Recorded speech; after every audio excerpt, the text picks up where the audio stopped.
Hello, everyone. Let's talk about AIDS, acquired immunodeficiency syndrome. It's a chronic condition in which this person is infected with a virus, human immunodeficiency virus, which damages the immune system of the person, reducing the ability to fight infections and diseases. The ways it can spread are through sexual intercourse. We call it a sexually transmitted disease. Contact through blood, that is sharing of needles, people that work in healthcare departments, people that give patients needles, if the needles are not sterilized, or sharing of needles, or unsafe sharing of needles, or unsafe practices, or sharing of personal grooming equipment, especially barbing, shaving, and toothbrush. It can also be transmitted from mother to child during breastfeeding and during delivery.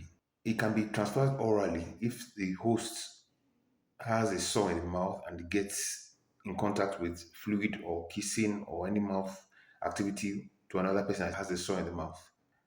The symptoms depend on the phase of the infection. So, for acute infection, in the first 2 to 4 weeks, the person may have flu like symptoms, which are fever, muscle weakness or muscle pain, rash, headaches, painful sores in the mouth or tongue, sore throat, swollen lymph glands in the neck. We call them lymph nodes. Diarrhea, weight loss, cough, and night sweats. In the latent phase, in this phase, there may be no symptoms at all. So this person does not even know that there's anything going on. And especially for those that are not on any antiretroviral medications, this phase may last for years.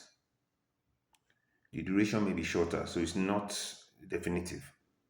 In the phase where we call symptomatic HIV infection.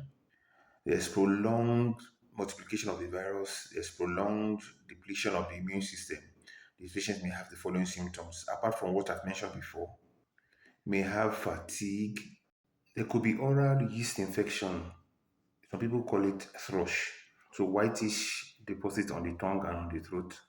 This person may have shingles, also known as herpes zoster, and this person may have pneumonia. If this AIDS or HIV remains untreated for up to 8 to 9 years, it now becomes a full blown AIDS. So in this phase, this person begins to show signs of depleted immune system. So infections that were not able to infect this person before start affecting them. So we call them opportunities infections or cancers. All the other symptoms I mentioned before still continue. The fever, the diarrhea, the pains, the muscle pains, the night sweats, swelling of the lymph nodes. At this point, this person is losing weight rapidly and there's constant fatigue. We must know, however, that as of today, there is no cure for HIV, but we have medicines today that control the spread, help preserve the immune system, and help the HIV from progressing to AIDS, the full blown AIDS. And if you think you've been infected or you're at risk, please contact your healthcare professional as soon as possible. Thank you guys for listening. I'll see you guys on the next one.